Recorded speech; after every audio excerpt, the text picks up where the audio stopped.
안녕하세요. 고민하다가 용기를 내서 제 이야기를 언제나 즐겨 찾고 있는 사연에 빠지다의 사연으로 신청해 봅니다. 제가 자식이 둘인데 그간 자식들과 친하고 편하게 지내는 엄마라고 스스로 자부해왔건만 어제는 오랜만에 둘째하고 서로 언성을 높이며 싸웠습니다. 자식 농사라는 것이 결코 쉽지가 않네요. 세상에 그 어떤 것보다도 제 마음대로 안 되는 게 바로 제 배로 낳은 제 자식들 같습니다. 제 친정엄마의 심정을 이제서야 조금은 알 것 같달까요? 그렇다고 해도 친정엄마께서 자식 문제로 마음고생하신 거에 비하면 저는 아직 아무것도 아닐 듯 싶네요. 제가 지금처럼 눈가에 자글자글한 주름이 잡히기 이전의 일이었습니다. 저는 남편과 우연히 만남을 가졌다가 그대로 연인으로 관계가 발전하였고 서로 잘 맞아서 시간이 지나자 결혼까지 꿈꾸게 되었습니다. 사실 저는 남편 말고 다른 남자를 주선받기로 했었어요. 그건 남편도 마찬가지였는데요. 상황이 기가 막히게 꼬이게 되면서 잘못 서로를 만났던 거죠. 잘못된 만남이 불러온 특별한 인연이었어요. 그래서 저와 남편은 더욱 서로에게 급속도로 빠져들었던 것일지도 모르겠습니다. 하지만 시댁에서 저는 환영받지 못했어요. 우선은 시어머니께서 저를 마음에 안 들어 하셨거든요. 네 동생은 그렇다 쳐도 너는 장남인데 이러면 안 되지. 네가 집이 있고 땅이 있는데 그렇게 잘난 사내가 만나서 결혼하겠다는 여자가 고작 저런 거야? 우리 집안 장남이 나를 이렇게 실망시켜도 되는 거니? 어머니, 대체 무슨 말씀하시는 거예요? 제가 집이 어디 있고 땅이 어디 있어요. 제가 모르는 부동산이 갑자기 생겨 있나 보죠. 왜 없어? 넌 장남이니까 이 집이 훗날 네 집 되는 거고, 그리고 조상 땅인지 나발인지 하는 거 왜 그거 있잖아. 저는 또 무슨 말씀하시나 했더니 그런 거였어요. 어머니하고 아버지 집이지 이게 어떻게 제 집이에요. 그리고 그 땅 저희 집에 몫이 떨어질지 장담도 없는데 완전히 기약 없는 이야기인데 그걸 두고 제 땅이라뇨. 그건 아예 말장난도 안 됩니다, 어머니. 진짜 이러실 거예요? 아휴, 그게 아니라 너는 왜 나한테 화를 내고 그러니? 내가 이 이야기까지는 안 하려고 했는데 걔는 어쨌든 아니올시다야. 왜냐면 우리 지역 최고 무당이 정확하게 그렇게 말씀을 하셨다니까. 그러니 어쩔 수 없는 일이야. 뭐라고요? 무당. 어머니 설마 또 그 무당한테 찾아가서 돈 갖다 바치신 거예요? 제가 여태까지 제발 그런 짓 좀 하지 마시라고 간청드린 것까지만 해도 10번은 더 될 겁니다. 그 무당이 대관절 뭐길래 제 결혼을 반대한다는 겁니까? 무슨 상관이 있어서요? 너 그거 그렇게 가벼이 여길 거 아니야. 내가 예전부터 그랬잖아. 그 무당 덕분에 내가 옛날에 큰 화를 당할 뻔했던 걸 면했다고. 보통 용하신 분이 아니야. 네 누나 늦게 결혼한 거랑 결혼하자마자 임신할 것도 그 무당이 기가 막히게끔 다 맞히셨다니까? 시어머니께서 저를 반대하시던 큰 사유로는 두 가지가 있었습니다. 첫 번째로는 바로 무당 때문이었죠. 동네에서 그 무당을 신봉하는 무리가 있었는데 시어머니께서 그 안에 포함되어 있었답니다. 그 무리는 모였다 하면 무당의 용함을 논하였고 각자의 시댁과 며느리 등을 욕해 댔어요. 그런 재미로 명맥을 이어가는 모임이었죠. 참고로 제가 이 모임을 정말로 치가 떨리게 싫어했답니다. 가뜩이나 시어머니께서는 각종 미신을 잘 믿으시고 여러 가지 가문이설에 휘둘리며 쉽사리 흥분하시는 분인데 그런 모임 때문에 시어머니의 특성이 더욱 활활 타오를 게 분명했거든요.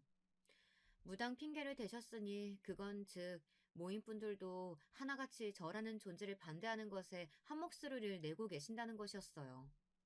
저와 남편은 몹시 난감한 상황이었죠. 그때 상황을 단박에 정리하신 분이 계셨습니다.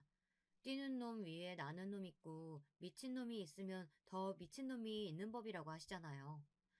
시어머니의 무당 타령을 한 번에 잠재우신 분, 바로 다름 아닌 시아버지셨습니다. 이 정신 나간 예패네야. 내가 서문왕한테 생돈 갖다 바치지 말라고 얼마나 더 떠들어줘야 그 귓구녕에 내 얘기가 제대로 박히겠어. 귓구녕을 내가 언제 한번 세게 후벼 파줄까? 그러면 귀가 좀 들리려나? 당신 내가 무당집에 다녀온 거 대체 어떻게 알았어요? 안 들키려고 얼마나 철저하게 행동했는데 물에 빠지면 입부터 가라앉을 우리 집 장남이 말하진 않았을 테고 설마 그 불려시 같은 게 벌써 당신을 포섭한 거예요? 내가 이래서 걔를 며느리로 안 받으려고 하는 거라고요. 맞춤법도 모르면서 포섭이라는 말은 또 어디서 듣고 배운 거야? 하여간 이 옆에 내가 선무당이 사람 잡는 꼬라지를 언제 한번 제대로 보고 당해야 정신을 차리련가. 그때 되면 집안 돈 다 말아먹겠지. 선무당이 개소리 짓거렸다는 것 때문이라도 나는 이 결혼 허락할 거야. 선무당의 개소리는 하여간 전부 다 안 맞을 테니까. 이 양반이 또 술에 정신을 놓으셨나? 그런 것 때문에 장남 결혼 문제를 결정짓는 게 말이나 돼요? 아휴, 내가 못 살아. 어쩌다 이런 남자랑 결혼을 해가지고 자식을 셋이나 봤는지. 모임에 나가봐도 남자복 가장 없는 여자는 나뿐이야. 갑자기 우는 척을 하고 지랄이야. 서무당 닮아서 거짓 연기하는 걸 배워온 거야 뭐야? 장남 결혼을 서무당한테 맡기는 여편네보다는 내가 정상이야. 시아버지께서 그 무당을 질색해 오셨고, 그래서 시어머니께서는 눈치를 봐가시며 몰래 모임 생활도 하셨던 건데요. 무당 때문에 제가 반대당하는 것을 아시고 시아버지께서는 반대로 무조건 찬성을 밀어붙이셨습니다. 시어머니께서는 거품 물고 뒤집어지실 전개였죠. 그런데 말씀드렸다시피 이유가 두 개였기에 무당 말고 또 하나 제가 반대를 당하는 이유가 있었는데요. 제가 아주 가난한 친정을 두었기 때문이었습니다. 시집 오면서 땡전 한 푼 없이 몸만 오는 거 아니냐며 시어머니께서는 그것을 저를 반대하시는 근거로 드셨습니다. 시아버지께서는 이것에는 살짝 고심을 하셨는데요.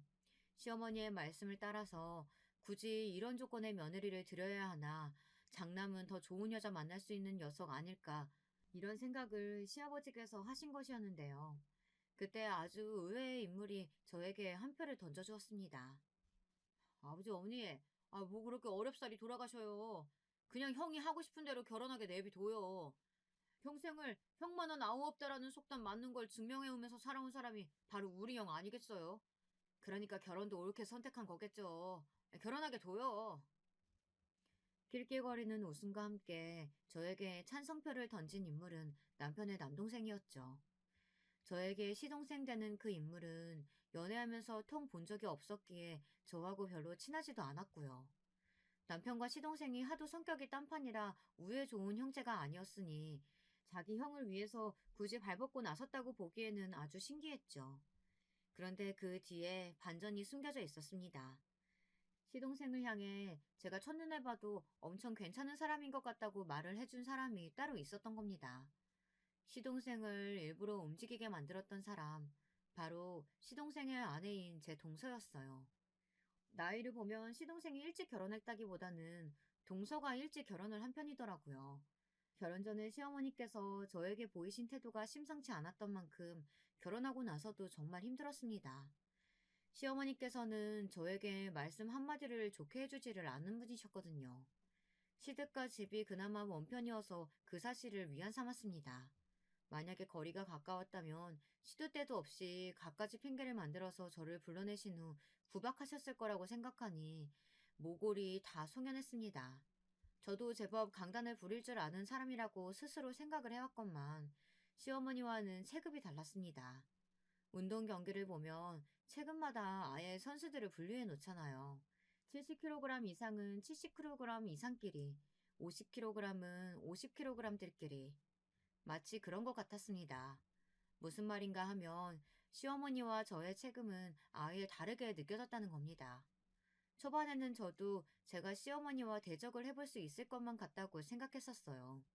하지만 그것이 착각이었음을 얼마 지나지 않았을 때부터 겸허히 받아들였고요. 도저히 일반적인 논리가 안 먹히는 분이셨으니 10번이면 10번 다 제가 손해를 보는 형국이었습니다. 가끔 시댁을 갈 때마다 저는 나무 아미탑을 나는 나무다. 아무 생각도 못하는 나무라서 타격이 없다. 이런 주문을 스스로 외워야 했습니다. 안 그랬다간 시어머니의 논리 없는 무대뽀 구박에 화병이 걸려 죽을 것만 같았거든요. 남편과 결혼하기로 마음을 먹었던 죄, 찢어지게 가난한 친정을 둔 죄, 이런 죄 때문에 대가를 치르는 거라 여기며 눈물을 참는 나날을 보냈습니다. 그 망할 놈의 모임인지 뭔지 하는 것만 다녀오시고 나면 특히나 며느리들을 쥐잡듯이 하셨죠. 별것 아닌 걸로 생트집을 잡으며 소리를 지르셨고 온갖 잡일도 다 시키셨습니다. 당신의 아들들에게는 못하는 소리를 며느리들에게 다 해대셨죠. 저는 부글부글 끓는 속을 견디면서 한 가지 신기한 점을 발견했습니다. 동서 말이에요. 저보다 나이가 어리기에 금세 친자매처럼 잘 지내보자고 인사를 잘했었고 정말로 잘 지내고 있기는 했었는데 볼수록 신기하더라고요. 분명 겉으로 보기에는 여렸기 때문입니다. 잔소리 폭탄 한 번만 맞아도 눈물을 쏟을 것처럼 생겼어요. 말투도 나긋나긋했고요. 목소리도 항상 크지 않았습니다. 좋게 쳐주자면 유쾌한 성격의 시동생과는 대비가 되었죠. 동서는 조용조용했으니까요. 그런데 저는 시어머니 때문에 속이 터질 것 같아 죽을 지경일 때도 동서는 초연했어요. 그게 볼수록 신기했고 친정 부모님도 돌아가셔서 이미 안 계시다고 하던데 도대체 어떤 인생을 살아왔는지 궁금해졌습니다. 동서의 초연한 눈빛은 모르기는 몰라도 인생을 거의 다 살아서 많은 것을 알아버린 그런 눈빛처럼 제 눈에는 보였거든요. 동서에게 어느 날 어떻게 살아왔는지 가장 궁금한 사람이 바로 동서라고 하자 제가 봐온 것 중에 가장 크게 웃었습니다. 제 말이 웃겨서 웃는 거냐고 했더니 그게 아니라 제가 자기에 대해 궁금해하는 것이 즐거워서 그렇다고 했어요. 동서는 저를 처음 봤을 때부터 마음에 들어 했다네요. 무당 이야기를 시아버지께 흘린 것도 그 범인은 동서였던 거예요. 안 그랬으면 제가 시어머니의 반대에 부딪혀 끝내 결혼의 문턱을 못 넘을 것 같아서 그랬다고 했습니다. 제가 그 비화를 듣고 깜짝 놀랐죠. 설마 뒤에서 동서가 그런 일을 행했을 줄이야. 그것보다 저는 결혼 전에 시댁에 들릴 때 동서를 본 적이 없었건만 저를 알았다는 것도 놀라웠죠. 그날 어머님이 멸치 다듬어 놓으라고 시키셔서 저는 다용도실에서 계속 조용히 그것만 하고 있었거든요. 그래서 아마 제가 시댁에 와 있는 줄은 형님이 모르셨던 것 같아요. 저는 아주버님께서 데리고 오셨다는 분이 어떤 분인지 너무 궁금한 나머지 몰래 거실 쪽을 엿봐서 형님을 진작에 확인했었지만요. 어머, 그랬었어? 나는 전혀 몰랐어. 근데 동서, 내가 알면 알수록 의외성이 엄청 많이 보이는 사람이 바로 동서 같아. 본인도 그렇게 생각하지? 어린 시절도 왠지 비범했을 것 같아. 어린 시절이요? 그냥 평범했어요. 그래서 어렸을 때는 집이 무척 행복했던 것 같아요. 어린 시절의 기억이 인생에서 가장 행복했네요. 형님은요? 어렸을 적에도 지금처럼 인상이 사람 좋고 수더분하셨을까요? 에이, 내가 무슨 인상이 그래. 동서, 나 놀리는 거지. 나는 서글프게도 예나 지금이나 친정이 찢어지게 가난했기 때문에 별다른 어린 시절 추억은 없는 것 같아. 배고프고 힘들고, 그런데도 부모님께든 투정 부리기 싫었으니까 자식들끼리 똘똘 뭉쳐서 배고픈 걸 잊고자 농당 따먹기나 실없이 해대고, 뭐 그런 일상이었지. 거의 매일이 비슷했어. 아, 맞아. 형님은 친정 형제분들이 있으시다고 그랬죠? 오남매시잖아요. 좋겠어요. 너무 부러워요. 아유, 뭐가 부러워. 오남매 전부 성공 못하고 지지부진하게 사는 것도 제주라면 제주야. 동서는 드물게 외동이라서 형제들 많은 집은 상상도 안 되기는 하겠다. 그래도 이제는 나를 친언니처럼 여기는 거 맞지? 나도 동생은 전혀 안 친하고 앙숙이나 다름없는 남동생뿐이라 동서 같은 여동생이라면 언제든 환영이야. 고마워요, 형님. 원래 제가 상당히 무료한 일상을 보내는 사람인데 형님 덕분에 즐거운 줄 알고 삽니다. 배시시 웃는 동서의 얼굴에는 제가 그 너머를 쉽게 들여다볼 수 없는 어떤 영역이 있었어요. 그런 걸 감추고 있는 사람이라는 건 진작 알아보았으나 그 너머로 가는 문을 제가 구태여 두드리지는 않았습니다. 사람마다 각자 고요해서 어디론가 흐르지도 않는 호수 하나쯤은 마음속에 품고 사는 것이라고 여겼으니까요. 비록 괄괄한 성격의 시어머니, 술을 사랑하시는 시아버지, 능글거려서 친해지기 어려운 시동생, 명절 때만 보는데 그때마다 인상 쓰고 있는 시누이, 시댁 식구들은 모두 만만치 않았고 속이 끓을 때가 많았으나 동서가 있어서 견딜만 했습니다. 동선에는 시댁과 근처에 살았거든요. 그래서 시댁에 가면 거의 매번 동서를 볼 수 있었죠. 동서는 일주일에 두어 번 정도만 아르바이트를 하며 지냈습니다. 다른 날들은 모두 집안일을 하고 시댁 일을 했죠. 시댁에 봉사하며 사는 걸 아니까 벌이가 썩 좋지 않은 시동생도 굳이 동서에게 일을 하라거나 말하진 않는 것 같더라고요. 시어머니께 항상 당하고 사는 것 같아도 기색은 늘 초연했던 동서는 돈을 그렇게 적게 버는데도 늘 돈 얘기가 나올 때 무덤덤한 모습을 보여 저를 또 한 번 놀래켰던 것 같아요. 돈을 못 벌어도 저렇게 의연한 동서의 모습이 좋아 보였죠. 그리고 동서는 항상 자기를 높게 쳐주는 제가 신기하다고 했습니다. 평생 살면서 남들에게 좋은 점수를 받아본 역사가 없었는데 제가 처음이라고 했죠. 저는 동서를 저평가해온 사람이 오히려 신기한 종자들이라고 생각을 했었네요. 남편과는 잘 지냈어요. 서로가 꽤 잘 맞는 상태였습니다. 결혼 생활도 평탄하게 이어갔고요. 기다리던 임신이 되었을 때는 날아갈 듯이 기뻐서 서로를 얼싸안고 눈물을 찔끔 흘리기도 했었죠. 남편과 결혼하기를 정말 잘했다고 생각했던 순간 중 하나였네요. 하지만 저희 부부에게 안배되어 있던 것이 비극이었더라고요. 저는 만삭이었고 예정일을 며칠 앞두고 있었는데요. 태어날 아기를 기다리며 돈을 더 벌기 위해 무리하게 야근을 자청했던 남편이 늦은 시각에 퇴근을 하다가 깜깜한 길에서 뺑소니 차량에 치여 생을 마감했습니다. 저는 믿을 수 없어서 처음에 눈물도 못 흘리고 있다 극심한 통증을 느끼며 분만실로 이송되어 갑작스럽게 아기를 출산할 때 미친 듯이 울었습니다. 세상이 떠나가라 울었던 것 같네요. 그래서 아기를 낳자마자 혼절했답니다.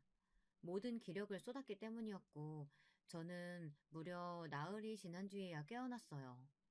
그리고 저는 일반 병실로 옮겨지자마자 시어머니께 뺨을 맞았습니다. 내가 이래서 너는 안 된다고 했잖아. 용한 문학이 너 반대한 것에는 다 이유가 있었던 거야. 간호사가 놀라서 비명을 지를 정도였죠. 다른 시댁 식구들은 저를 원망하는 시어머니를 아무도 말리지 않았어요. 하지만 딱 한 사람, 동서가 간신히 시어머니의 팔을 잡고 저지했습니다. 시어머니께서 몸부림치시는 바람에 동서는 바닥을 나뒹굴었으나 그래도 꿋꿋하게 일어나서 다시 시어머니를 말리더라고요. 저조차 시어머니를 말릴 수 없어서 그냥 맞을 수밖에 없었으니 동서에게 미안하고 고마웠습니다. 그 모습을 보며 저는 뜨거운 눈물을 흘렸습니다. 저는 남편을 잃었지만 시어머니께서는 자식을 잃은 것이었으니 제가 어떻게 시어머니를 막을 수 있었단 말입니까? 시어머니께서는 제가 낳은 딸을 시댁에 두고 저는 영영 꺼지라고 하셨습니다. 손자가 아닌 건 마음에 안 들지만 장남이 세상에 남기고 간 핏줄이니 애를 써보겠다고 하셨죠.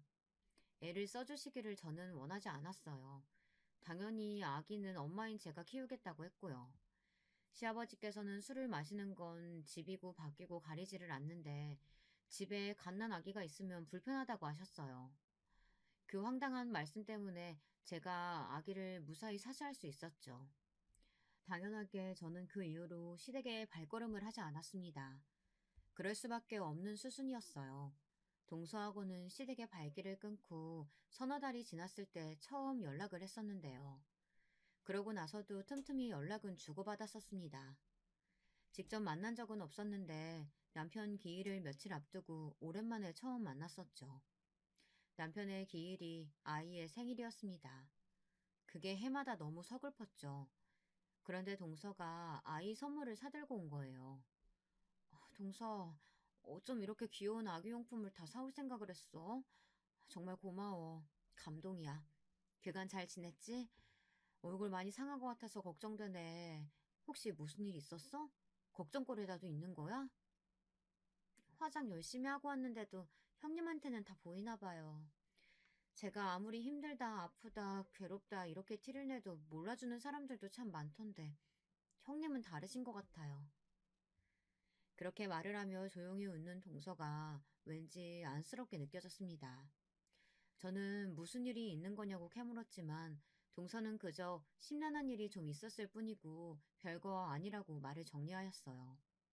매사에 저보다 차분하고 의연한 동서니까 그렇다면 그런 줄 알고 저도 질문을 삼켜야겠다고 생각했습니다. 그때는 그게 동서를 위하는 길인 줄 알고 그렇게 했었네요.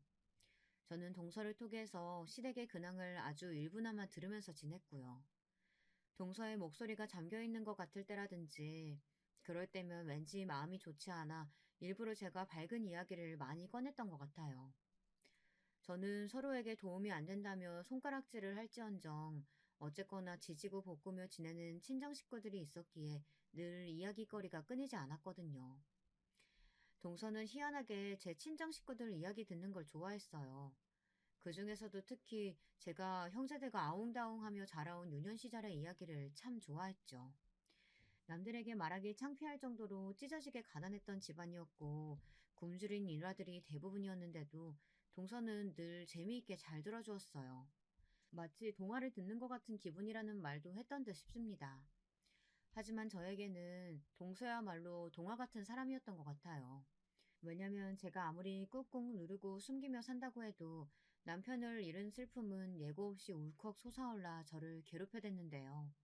그걸 애써 모른 척하면서 무리하게 일을 하다 크게 알아누운 적이 있었어요. 마음의 병이라고 해야 할지 원인도 몰랐어요. 그냥 가슴이 뜨거웠고 머리가 아팠으며 기력이 없었죠. 돈 나갈까봐 병원 신세를 지는 것도 무서웠고요. 작은 새언니가 그때 여력이 되는 때여서 제 아이만 잠시 돌봐달라고 맡긴 후 저는 집에서 혼자 끙끙 앓아 누웠다가 다 낫지도 않은 상태에서 억지로 일을 나간 뒤 더 크게 앓아 눕는 것을 반복했습니다. 이러다가 미련하게 병을 키운 것이었죠. 끝내 병원에 가게 되었는데 면역 질환의 일종에 걸려버렸습니다.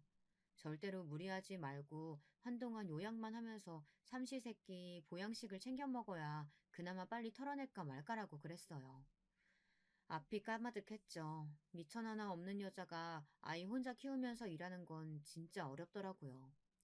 주어진 상황 자체도 힘든데 주변의 시선 역시도 따라왔으니까요. 이런 것들까지 복합적으로 겹치면서 심적으로 너무 괴로웠습니다. 이때 마침 친정언니가 자궁암 진단까지 받게 되면서 아주 난리도 아니었고요. 더도 말고 덜도 말고 수중에 딱 500만 원만 아무 제약 없이 쓸 수 있는 돈이 그 정도만 있어도 행복할 것 같다는 생각이 들더라고요. 제가 하도 그런 생각을 하면서 지냈더니 동서하고 오래간만에 통화할 때 저도 모르게 그런 속마음을 잠시 내비쳤었나 봐요. 사실 저는 하도 혼이 빠져있는 터라 제가 그런 말을 했던 줄도 몰랐어요. 그런데 동서가 저한테 500만 원을 선뜻 건네주었던 것입니다. 도, 동서, 이게 무슨 돈이야? 설마 내가 힘들다고 징징거려서 돈 마련한 거야? 아, 나는 동서한테 신세 지고 싶어서 그런 소리 했던 게 절대 아니야. 동서도 동서의 생활이 있는데 내가 이걸 어떻게 받아? 형님은 은근히 눈치가 좋으시니까 어쩌면 아셨을지도 모른다고 생각하는데 저 사실 수중에 제 재산이 따로 있어요. 제가 쓸 수 있는 돈이 있어서 솔직히 돈에 얽매여서 걱정하며 살지는 않았어요. 그 얘기를 듣고 제가 놀랐다가 가만히 짚어보니 그간 동서가 여러 가지 이야기라든지 고민거리들 이런 걸 이야기할 때 단 한 번도 돈을 꺼낸 적이 없다는 게 생각났습니다. 그리고 동서의 말 맞다나 저는 그 순간 놀라기는 했으나 많이 놀라지는 않았어요. 어쩌면 은연중에 동서한테는 돈이 있다는 짐작을 하고 살아왔던 걸지도 모르겠습니다. 어쨌든 갑자기 이 돈을 어떻게 받나 싶었는데 동서가 하도 완강하게 해서 받고 말았죠. 너무 고마운 돈이었어요. 제가 힘들어서 무너져 내렸을 때 누군가가 대가 없이 이렇게 선뜻 도움을 주었다는 것 자체가 감동이었습니다. 그 돈으로 허튼 짓은 조금도 하지 않고 싶어서 저는 건강 회복에 힘쓰며 마음을 편안하게 지내는 것에 노력하는데 그 돈을 썼어요. 떨이 세일할 때가 아니면 안 사 먹었던 과일도 좋은 걸로 골라다가 사 먹었고요. 사치인 것 같아서 참았던 영양제 구입도 한 통 했습니다. 무엇보다 아이가 신선한 재료를 사다가 직접 아이한테 먹거리를 만들어 주었죠. 그러면서 일상의 소중함을 느꼈고요. 다시금 달리고자 하는 용기가 생기더군요. 저는 제 몸 상태를 봐가면서 다시 일을 조금씩 다니기 시작했고, 적은 금액이지만 따로 돈을 모았습니다. 다 모으면 주려고 했는데 제 처지가 부족했던지라 따로 모인 금액이 200만 원이 달성했을 때 그걸 동서한테 보내주었어요. 동서, 나머지는 내가 천천히 갚을게. 형님, 안 갚으셔도 되는 돈이에요. 아시잖아요. 그런데 왜 힘들게 갚으세요? 이게 당연한 거니까. 받았으면 갚는 게 인생의 지당한 도리 아니겠어? 그러니까 내가 나머지도 꼭 갚을 거야. 이자를 내가 아직 못 쳐주고 있으니까 그게 좀 미안하다. 아, 형님은 진짜 못 당하겠어요. 어떻게 이자 생각까지 하셨어요? 하지만 원금이면 모를까 이자는 절대로 안 받을 거예요. 이건 진심이에요. 동서의 목소리에서 어마어마한 고집이 느껴지는 걸 이자 내는 것도 쉽지 않겠어. 아, 혹시 돈으로 받기 싫으면 다른 걸로 내가 이자 낼게. 여태까지 나만 동서한테 내 이야기 주저주저 많이 떠들었으니까 이번에는 내가 동서의 숨겨진 이야기 들어줄래. 어때? 그건 오히려 저한테 손해인 거 아니냐고 따져묻고 싶은데 그럴 수가 없겠네요. 저는 제 이야기를 듣고 싶어 하는 사람은 세상에 아무도 없을 거라고 생각해서 과거를 가슴속에만 묻고 살아왔거든요. 제 지난 이야기 형님은 진심으로 듣고 싶으세요? 물론이지. 내가 예전에도 한번 그랬었잖아. 어떤 인생 살아왔는지 내가 가장 궁금한 사람이 바로 동서라고. 저는 그날 차마 알지 못했던 동서의 이야기를 들었습니다. 아주 한참이나 베일에 가려져 있던 동서의 친정 이야기를 접할 수 있었죠. 유쾌한 호기심으로 가득 찬 채 이야기를 듣기 시작했던 저는 어느새 싸한 가슴을 아는 채로 동서의 목소리에 귀를 기울였던 것 같아요. 다 듣고 나니까 정말 많은 생각이 들고 있었죠. 대체 사람은 저마다 얼마만큼의 이야기들을 감추며 살아가는 걸까? 이런 깊은 궁금증도 들었고요. 이틀 정도는 동서의 이야기를 곱씹느라 밤에 잠도 설쳤습니다. 선뜻 동서에게 다시 먼저 연락을 해볼 엄두가 나지 않았어요. 참으로 못나게도 제 그릇이 딱 그 정도였던가 봅니다. 그리고 며칠 뒤 동서에게 연락을 해보려고 마음을 먹었던 날, 저는 연락 한 통을 받게 되었습니다. 동서가 세상을 떠났다는 부고였어요. 귀가한 직후 연락을 받은 저는 거실에서 쓰러져 통곡을 하였습니다. 지난 며칠이 미친 듯이 후회되어서였죠. 왜냐하면 동서는 스스로 생을 마감했기 때문입니다. 만약에 제가 먼저 연락을 했었다면 동서가 그런 선택을 안 했을지도 모른다는 생각에 정말 미칠 것만 같았어요. 수년간 친하게 잘 지내놓고서 동서에게 많은 도움을 받아놓고서 정작 저는 동서를 끝끝내 잘 알지 못했으며 동서를 도와주지도 못했다는 생각이 들었습니다. 동서의 마지막 가는 길은 조촐했고 단촐했으며 조용했습니다. 마치 생전에 동서가 고요하게 짓던 미소처럼 꼭 그랬습니다. 시동생은 충격에 빠진 건지 말수 많던 사람이 내내 입을 꾹 다물고 있었고요. 오래간만에 뵙는 시어머니께서는 머리가 아프시다며 계속해서 인상을 쓰고 계셨어요. 얼굴을 비친 시누이는 계속 무표정이었죠. 그리고 시아버지께서는 자꾸 혀를 끌끌대시며 술을 찾으셨고요. 저는 이 사람들이 그나마 진심으로 동서를 애도하고 있기를 눈물로 바랬습니다. 그리고 동서는 이미 떠났지만 저는 동서를 당최 어떻게 보내줘야 할지 갈피를 못 잡고 있었죠. 바로 그때부터 어마어마한 반전이 드러나기 시작했습니다. 동서가 세상을 등지기 전 저에게 남긴 것들이 있었던 겁니다. 처음에 연락을 받고서는 이게 웬 말도 안 되는 일인가 싶었습니다. 제가 생전에 연을 둔 적이 없던 법조계 분이 저에게 연락을 주신 것도 갑작스러웠는데 동서가 저에게 남긴 것을 확인하자 이게 현실이 맞는지 의심까지 들더라고요. 네? 제 동서가 제 앞으로 재산을 남겼다고요? 그걸 세상 떠나기 전에 미리 다 준비를 해놨었다뇨. 아, 저는 동서가 충동적으로 그렇게 떠난 줄만 알았는데 그럼 그게 아니라 아예 떠날 다짐을 다 해놓고 신변 정리를 해왔다는 거잖아요. 게다가 이 막대한 재산은 다 뭐예요? 저는 기쁨보다 앞선 충격으로 머리를 감싸 쥐었습니다. 저는 가난하게 자라왔고 배움 역시도 짧은 사람이었어요. 동서에 일전에 저와 만났을 때 무슨 서류를 보여준 적도 있었고 저에게 사인을 하라고 한 적도 있었습니다. 하지만 저는 그게 제가 받은 500만 원에 대한 서류일 거라고 막연하게 그런 짐작만 해서 그게 어떤 것들인지 들여다볼 생각조차 못했어요. 또한 동서가 어째서 그런 복잡한 서류들을 꿰고 있으며 지니고 있는 것인지 궁금해하지도 못했었죠. 제가 안일했고 바보였던 거예요. 멍청하게 군 결과 동서를 떠나보내고 말았죠.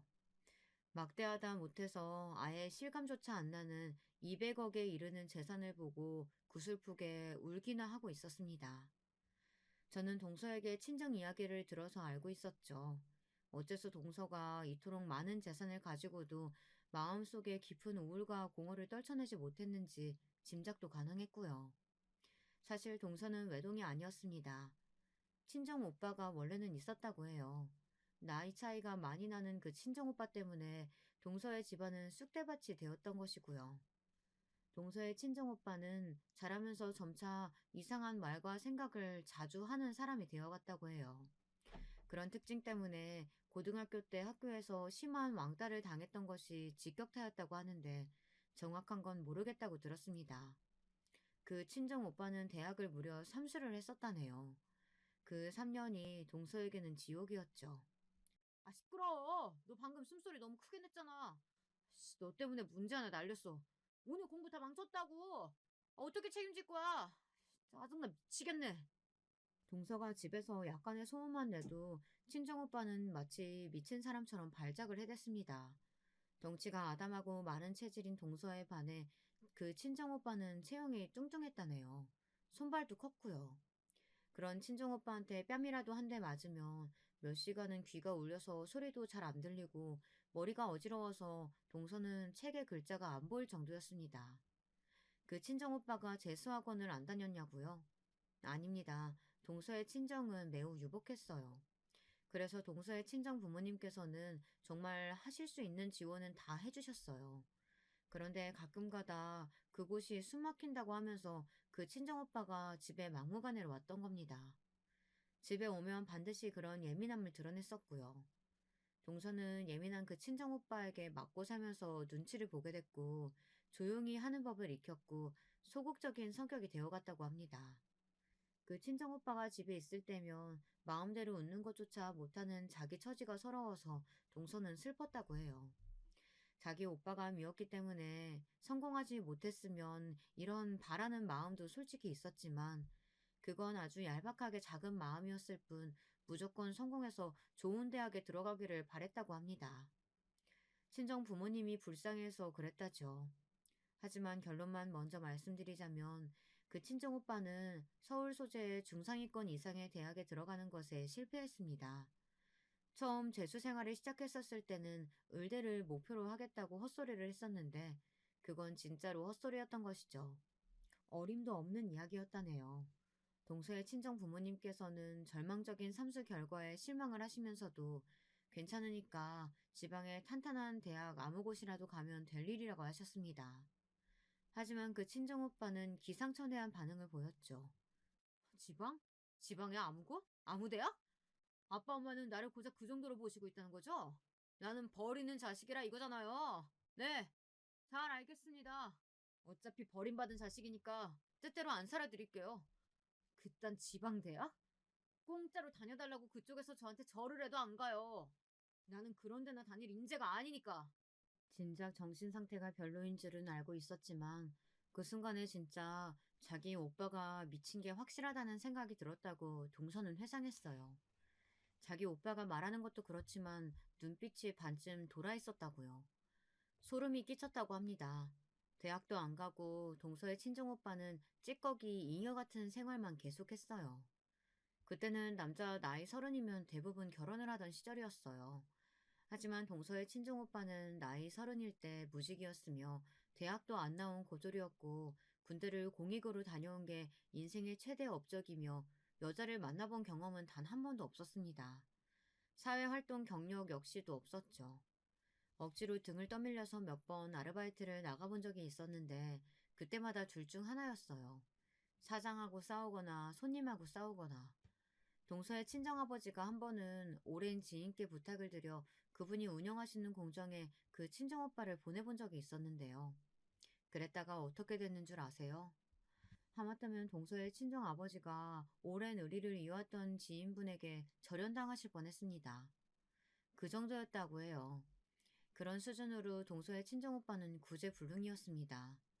동서의 친정 부모님께서는 그래서 재산을 감추며 사셨다고 해요. 가뜩이나 망나니 같은 아들이 재산만 믿고 거드름을 피우며 더욱 아무것도 안 할까봐 걱정이 되셨기 때문이죠. 그런 자기 부모 속도 모르는지 친정오빠는 결국 거나하게 사고를 쳤습니다. 당시에 유행하던 컴퓨터 게임에서 알게 된 사람과 현실 속에서 진짜로 만났는데 그 상대가 여자였던 거예요. 난생 처음으로 자기한테 호의적인 여자를 만난 그 친정오빠는 정신을 못 차렸습니다. 그 여자를 만나겠다고 동서의 친정 부모님께 돈을 엄청 뜯어냈습니다. 거기까지는 그렇다고 쳐요. 하지만 그 여자가 임신을 해버린 건 그렇다고 칠 일도 아니었죠. 심지어 임신 7개월이 되어서야 그 사실이 드러났습니다. 제가 부모님도 일찍 돌아가셔서 안 계시고 일가 친척 아무도 연락하는 사람이 없어요. 혼자 작은 원룸에서 살아왔고요. 아르바이트나 근근히 해왔습니다. 배가 하도 겉으로 안 나와서 임신을 늦게 알았어요. 그 여자의 자기소개에 동서와 그 친정 부모님은 완전히 말문이 막혀버렸죠. 그 친정 오빠는 뭐가 그렇게 당당한지 죄송하다는 소리 한 번을 안 했다고 합니다. 가족들만 속 터질 노릇이었죠. 그 여자는 자기가 정신적으로 무척 불안한 상태라고 주장하며 다른 것보다 안정을 취하며 출산 준비를 하고 싶다고 했습니다. 혼인신고나 결혼식 같은 건 아기를 낳고 나서 천천히 해보고 싶다고 했어요. 대체 누구 마음대로 그런 것들을 다 정하는 건지 동서는 어이가 없었죠. 그 친정 오빠가 지원을 해달라고 난리를 쳐대서 동서의 친정 부모님께서는 두 사람이 함께 지낼 투룸 집부터 단기로 일단 구해주셨습니다. 번듯한 곳이었건만 두 사람을 더 좋은 곳으로 마련해줄 수는 없느냐며 툴툴거렸다네요. 자기 오빠의 기행에 면역이 되어 있었다고 생각해왔건만 동서는 피가 거꾸로 솟았습니다. 동서가 이 정도였는데 그 부모님은 어떠셨겠나요? 화병 때문에 쓰러지기 일보 직전이셨죠. 그 여자는 무사히 출산을 했습니다. 그리고 딱 일주일 뒤에 도망을 갔습니다. 그 미친 여자는 쪽지에다 사실 저는 불치병이라서 아기를 키울 수 없습니다. 하늘에서 아기를 응원할게요. 이딴 소리를 휘갈기고 떠났어요. 불치병 같은 개소리에 결국 동서의 친정엄마께서는 쓰러지고 마셨고요. 동서는 더 이상 참을 수가 없었죠. 제발 그만 좀 해. 이게 다 오빠 때문이야. 항상 세상 탓하고 세상 원망만 해왔지. 그런데 아니야. 정답은 오빠야. 오빠 때문에 다 이렇게 된 거라고. 만약 오빠만 없었잖아? 그럼 우리 가족은 정말 완벽했을 거야. 오빠라는 오점이 모든 걸 망쳐놨어. 차라리 삼수 망쳤을 때 그냥 죽지 그랬어? 그때 왜 안 죽은 거야? 그때 오빠만 죽었어도 아버지, 엄마, 나 모두가 고통받지는 않았을 거야. 오빠 때문에 우리는 친척들하고도 못 만나며 살고 있잖아. 어떻게 책임질 거야? 당장 어떻게든 책임져. 그리고 책임질 자신 없으면 차라리 죽어. 그게 가장 오빠가 이 세상에 도움되는 길이니까. 동서가 살면서 그때만큼 정신이 또렷한 적이 없었다고 해요. 그 순했던 동생이 부릅뜬 눈으로 이를 바드득 가며 말하자 그 친정오빠는 넋이 나가버렸습니다. 그러더니 이튿날 술을 마시고서 집에 불을 질렀습니다. 아기가 있는 방에서 방화를 했어요. 아기와 함께 죽을 작정이었던 겁니다. 동서의 친정 아버지께서 귀가하시다 현장을 보셨고 몸을 던져 아기만이라도 구하려고 하셨지만 이미 늦은 뒤였죠. 연약했던 어린 생명은 숨을 거두었고 파란만장했던 그 친정오빠의 삶도 마감했죠. 병원 생활을 하고 계셨던 동서의 친정엄마께서도 이 소식을 듣고 오열을 하셨고요. 건강 상태가 급속도로 더욱 악화되었습니다. 화재 현장에서 많이 다치셨던 동서의 친정 아버지께서는 후유증을 앓다가 돌아가셨습니다. 몇 달 후 동서의 친정 엄마께서도 숨을 거두셨고 이때 동서의 나이 고작 22살이었어요. 저는 여기까지만 동서의 입에서 직접 들어 알고 있었으나 친정의 재산을 물려받은 것도 그 시점이었다는 건 이제야 알게 된 바였습니다. 도저히 충격이 가시지 않던 저에게 또 하나 놀라운 반전이 날아들었습니다. 동서가 저에게 남긴 유서가 따로 있었던 건데요. 죽기 전에 저희 집 주소로 따로 붙였던 그 유서에는 상상도 못했던 전말이 담겨 있었습니다. 시동생, 인상부터 한량 같고 날티가 나더니 역시나 그랬었나 보더라고요. 동서를 두고 상습적인 바람을 피워왔다고 했어요. 자기가 편하게 바람을 피우고 싶기 때문에 동서한테 일부러 돈 벌러 나가라는 찍소리 한 번 안 한 거라고 하더군요. 동서는 시동생이 바람을 계속 피워대는 걸 알고 한 남자의 아내로서 자존심과 자존감이 동시에 박살났다고 했습니다. 심적으로 힘든 동서를 시어머니께서는 쉬지 않고 괴롭히셨고요. 심지어는 시동생이 바람을 피운다는 걸 알면서도 시어머니께서는 너는 집에서 밥이나 안 치고 살면 된다고 동서에게 거듭 강조하시며 윽박을 지르셨다고 합니다. 걸핏하면 동서의 뺨을 때리거나 발로 차기도 했으며 모욕을 주는 건 숨쉬듯이 자주 했다고 해요. 시어머니께서는 제가 남편과의 사별 이후 시댁의 발길을 끄는 이유로 더욱 악랄해지셨던 겁니다. 동서가 당한 일들을 읽으며 피가 거꾸로 솟고 있는데 시아버지의 대목에서 저는 가장 끔찍함을 느끼며 분노로 두통까지 앓았습니다. 술을 사랑하셨던 시아버지께서는 나이가 들어가심에 따라 술에 취하면 천지분간을 못하게 되셨는데 그러면서 시댁에 들렀던 동서를 향해 몹쓸 손길을 뻗치기도 하셨던 겁니다. 수치심을 느낀 동서는 살 의욕을 못 느끼게 되었고 이렇게 살아봤자 뭘 하겠냐며 죽음을 준비하게 되었던 겁니다. 형님이 갚아주신 200만 원은 제가 살면서 손에 쥐어본 돈 중에 유일하게 저를 행복하게 만든 돈이었어요. 200만 원으로 저에게 주신 행복, 그 값으로 200억을 형님께 드리고 떠납니다. 저는 가지고 있어봤자 단 한순간도 행복해 본 적이 없던 돈이에요. 부디 이 돈으로 저 대신해서 그 사람들에게 복수해 주시겠어요? 제가 마지막으로 부탁드려요. 저에게 망설일 이유 따위는 존재하지 않았습니다. 동서가 떠난 날짜부터 3개월을 꼬박 깊은 슬픔으로 경건하게 애도의 기간을 가진 저는 움직이기 시작했어요. 복수의 때였습니다. 돈의 힘이란 대단하더군요. 전문가들을 수족처럼 부릴 수 있으니 말입니다. 사람을 써서 알아보니까 시동생에게는 정말로 여자가 있었는데 동서가 세상을 떠나기 전부터 만남을 이어왔던 한마디로 상간녀였어요. 웃긴 건 그 상간녀 이전에 또 다른 상간녀들도 있었고요. 시동생 놈이 아주 말종이었던 거죠. 상간녀가 성미가 급하고 귀가 팔랑거리는 사람이라는 정보를 입수했습니다. 그래서 상간녀에게 시동생이 마치 동서를 직접 죽인 것처럼 그걸 슬쩍 고발한다는 취지의 내용을 적어 익명으로 보냈습니다. 동서는 억울하게 스스로 생을 마감한 것처럼 포장된 것이지만 실상은 다혈질인 시동생이 사건을 벌인 것이라고 적혀 있었는데요. 그걸 보고 상간녀는 경악을 했죠. 한편 시동생에게는 상간녀가 다른 남자들을 여러 동시에 만나는 것처럼 증거를 조작해 꾸민 뒤 익명으로 소포를 보냈습니다. 시동생은 눈이 돌아가서 상간녀에게 어떻게 된 거냐고 무섭게 따져댔죠. 그러자 상간녀가 어떻게 했냐면 도망갔습니다. 폭발한 시동생을 보면서 정말 이 남자라면 자기 아내를 처리하고도 남았을 거라고 생각한 모양이었죠. 짐을 싹 다 챙겨서 아예 잠적했어요. 동서가 지고지순한 여자라서 골랐다고 했던 시동생은 소유욕 같은 게 강한 남자였습니다. 상간녀가 사라지자 분노했는데 그때 맞춰서 제가 돈으로 준비한 꽃뱀을 보내주었어요. 예쁘지는 않아도 청순하고 여리여리한 여자였죠. 그리고 시동생이 비위를 잘 맞추며 무조건 숙여주는 미덕도 지니고 있었습니다. 불안정한 상태였던 시동생은 그런 꽃뱀에게 즉각 넘어갔어요. 금세 홀렸죠. 그리고 연기력이 끝내주는 꽃뱀의 온갖 거짓말에 다 넘어가서 돈을 다 뜯겼습니다.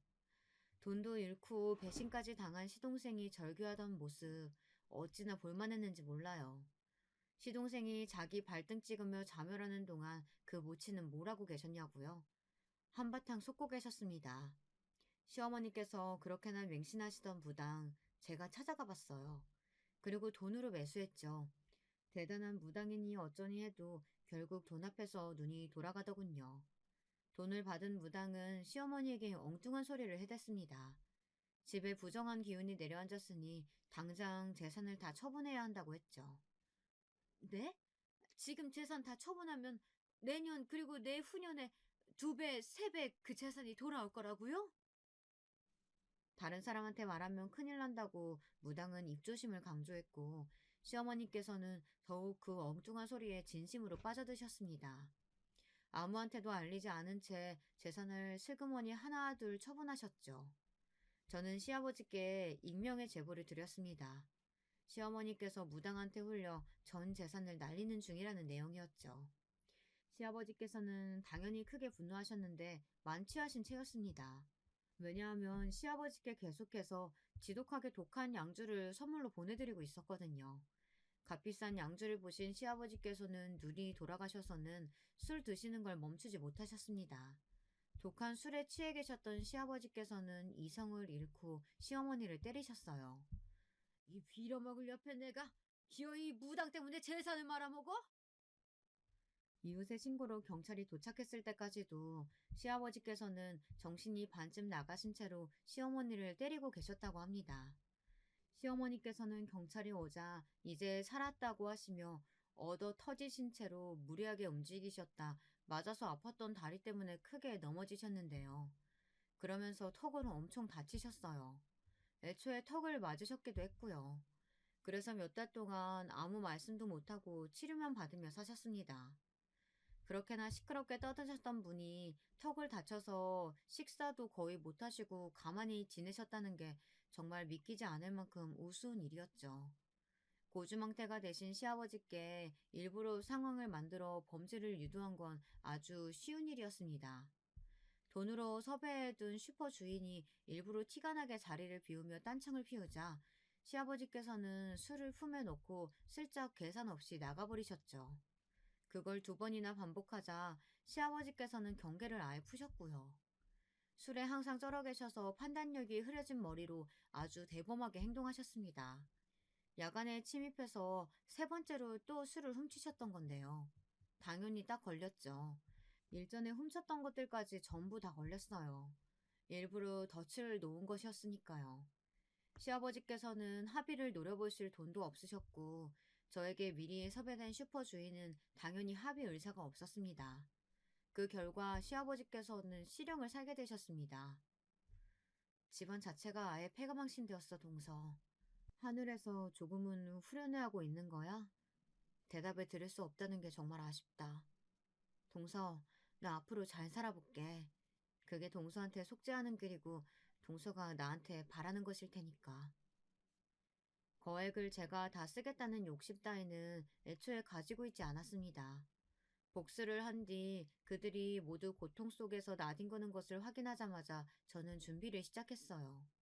알아보고 준비하는 것에 한참 걸렸으나 어쨌든 동서의 이름으로 장학재단을 만들 수 있었습니다. 그곳을 통해 저는 기부를 하게 되었고요. 이렇게 동서의 이름이 뜻깊게 남아서 좋은 취지로 돈이 쓰이게 되었다는 것이 무척 다행이라고 생각합니다. 잘한 결정이라고 내내 그렇게 여기면서 살아왔답니다. 여러분, 두 번째 사연 시작하기 전에 좋아요, 구독 꼭 눌러주실 거죠? 그럼 두 번째 사연 지금 시작합니다. 안녕하세요. 저는 어느덧 40살을 바라보고 있는 대한민국의 평범한 여자입니다. 오늘은 여러분들의 사연을 듣다가 시댁과의 기막힌 에피소드를 저도 한번 꺼내보고 싶어 이 글을 쓰게 되었네요. 저는 경기도에서 태어나 쭉 살아온 평범한 사람입니다. 아버지는 구급 공무원으로 공직 생활을 하셨고, 어머니는 살림을 알뜰살뜰 꾸리시는 가정주부셨습니다. 당연히 외벌이 공무원 집이었기 때문에 그다지 금전적으로 넉넉하진 못했습니다. 그래도 항상 성실하게 월급을 어머니께 가져다 주시는 아버지 덕분에 저와 남동생, 엄마, 아빠, 우리 네 식구는 화목하게 잘 살아왔어요. 다만 자라면서 아쉬웠던 점은 자매가 있는 친구들이었습니다. 저는 특히 언니보다는 여동생이 있는 친구들이 부러웠어요. 여동생이 있어서 미주알 고주알 모든 일을 함께하고 이야기를 나누면서 지내는 친구들이 한없이 부러웠죠. 남동생은 너무 말이 없어 재미가 없었거든요. 그렇지만 그것 말고는 제 생활에 나름 만족하면서 학창 시절을 보냈던 것 같아요.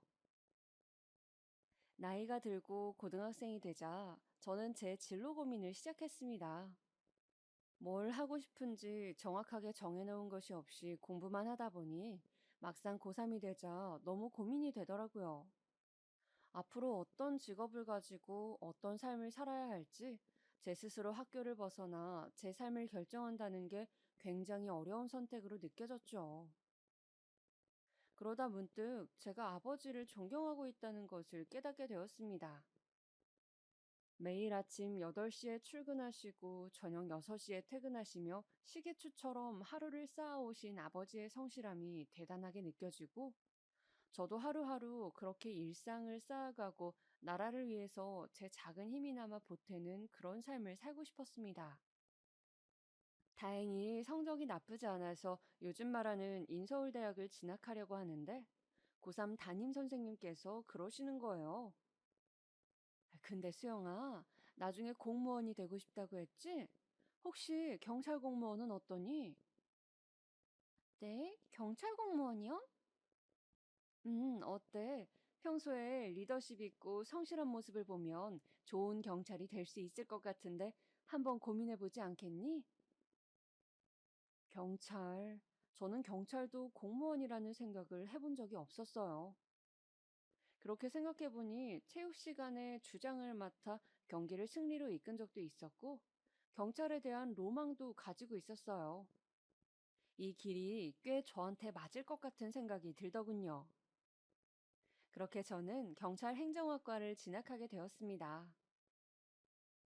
경찰의 꿈을 품고 대학에 가자 고등학교 때보다 더 타이트한 스케줄이 기다리더라고요. 대학 수업을 다니면서 저는 20살이 되면 꼭 해보고 싶었던 카페 아르바이트를 시작했습니다. 그리고 그곳에서 마치 운명처럼 지금의 남편을 만나게 되었죠. 남편은 저와 같이 아르바이트를 하던 제 인근 대학교 경영학과 학생이었는데 저와 동갑내기 20살이었습니다. 같이 일을 하다가 정이 들어서 군대 갈 때 격려도 해주고 전화도 받아주고 하다 보니 군대 제대하기 전에 우리는 사귀는 사이로 발전해 있었어요. 군대 복학해서는 그 사람도 저도 한참 취업 준비로 바빴고 30살이 되었을 무렵 우리는 각자 경찰과 은행원이 되어 사회에서 어엿한 한 몫을 하게 되었죠. 그리고 서로 직장이 확실해지자 결혼 이야기가 나오기 시작했어요. 저는 남친의 부모님께 인사를 드리게 되었습니다. 만나기로 한 장소는 연회장이 있고 개별 룸이 있는 인근에서 유명한 고깃집이었습니다. 특히 돼지 양념갈비가 맛있는 집이었죠. 저는 베이지색 원피스를 입고 멋들어진 자켓도 걸치고 핸드백도 들고 식당으로 갔습니다. 남친의 가족분들은 먼저 와 계시더군요. 그 나이 연배의 평범한 인상이셨고 저를 보고 미소를 보내셨습니다. 다행히 저를 마음에 들어 하시는 것 같았어요. 특히 어머니께서는 저를 보고 아가씨가 너무 곱다며 그래, 경찰을 한다고 들었는데 일이 험하지는 않냐고 걱정을 해주셨어요. 저는 주로 행정 업무가 많아서 괜찮다고 말씀을 드렸죠. 어머니는 아파트 상가에서 국수집을 운영하셨는데 다음에 국수 먹으러 오라고 살갑게 말씀해 주셨어요. 저는 저에게 호의적인 어머니의 모습을 보면서 긴장을 털어낼 수 있었습니다. 저는 남친의 가족분들을 보고 나니, 아, 이 집에 시집 가면 마음 편하게 살 수 있겠구나. 그런 생각이 들었습니다.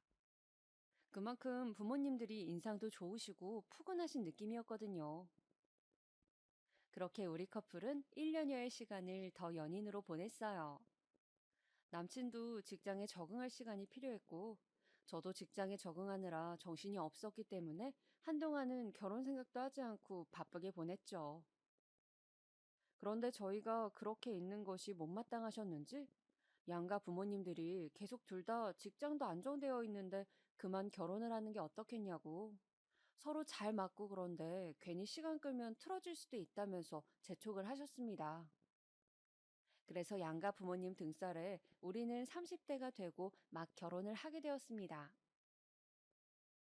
결혼을 하고 신혼여행을 가고 정신없이 지내다 보니 결혼 후 1년쯤 지나서 아기가 생겼습니다. 저와 남편은 기쁜 마음으로 태교를 하고 무사히 아기를 출산했어요. 말로만 듣던 출산의 고통은 제가 상상한 것보다 훨씬 더 끔찍했습니다. 무통주사를 맞았음에도 불구하고 정말 사람이 견딜 수 있는 고통의 수준이 아니었어요. 저는 너무 고통스러운 나머지 마지막에 힘을 잘 주지 못해서 굉장히 고생을 했는데 나중에는 아기도 나오지 않고 너무 힘들어서 남편에게 말했습니다. 나, 나 수술한다고 해. 그냥, 어? 아, 사모분의 경우는 수술을 하는 것도 괜찮을 것 같습니다. 지금 좋지 않아요.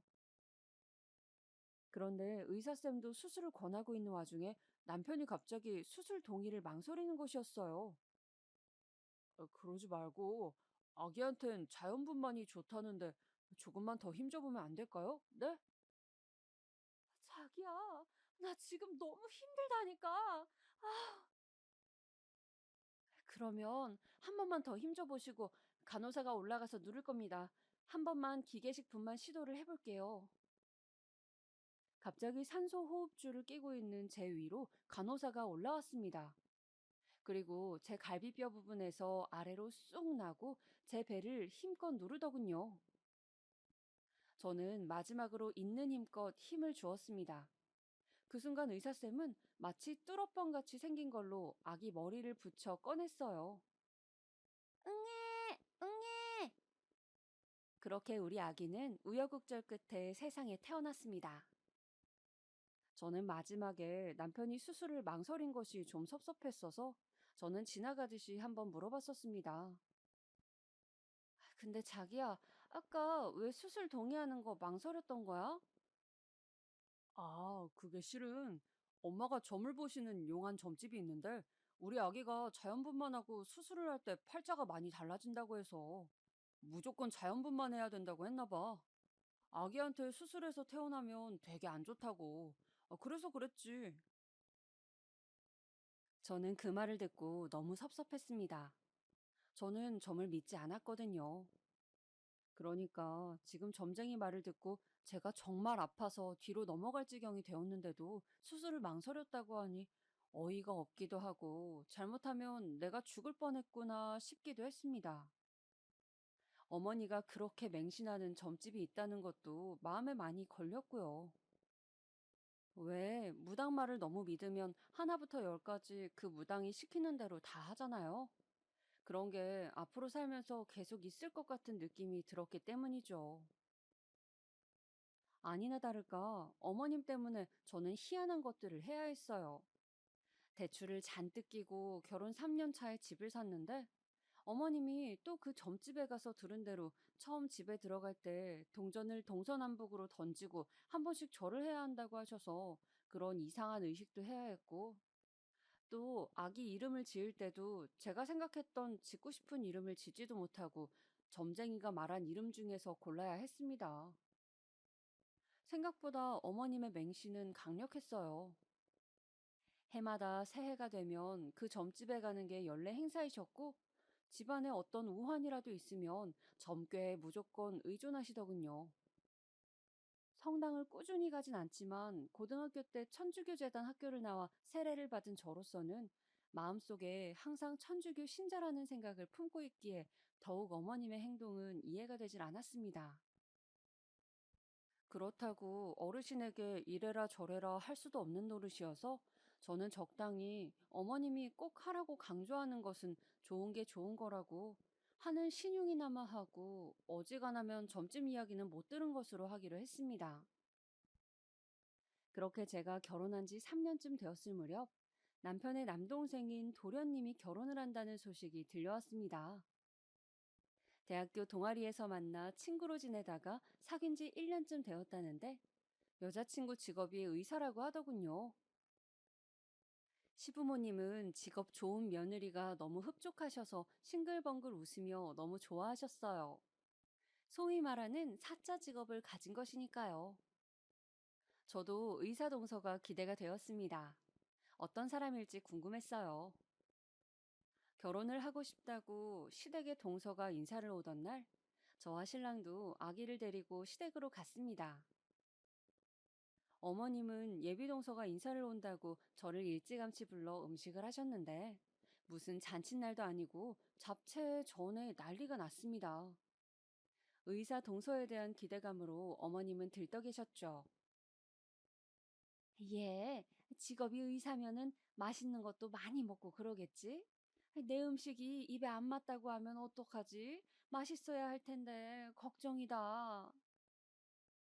어머님 며느리 들어오는 건데 뭘 그렇게 신경을 쓰세요?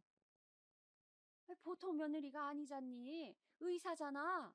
우리 집에서 변변히 결혼할 때 재산을 뚝 떼줄 수 있는 것도 아닌데 결혼하겠다고 해주니 얼마나 고맙니? 이제 우리 둘째 아들은 아주 팔자가 폈다, 폈어. 이 애랑 결혼하고 애만 하나 낳으면 그 후로는 인생이 아주 그냥 탄탄대로라고 김도사가 그러더구나. 김도사는 어머님이 맹신하는 그 무당의 이름이었어요. 저는 어쩐지 오늘은 무당 이야기를 안 하신다 했는데 드디어 또 등장하는구나 싶었습니다. 그래서 내친 김에 더 여쭤보았죠. 그럼 어머니, 저는 둘째를 내년에 낳는 게 좋대요? 그래, 너는 올해가 가기 전에 꼭 아기를 가져서 내년에 둘째를 낳으면 좋다고 하더구나.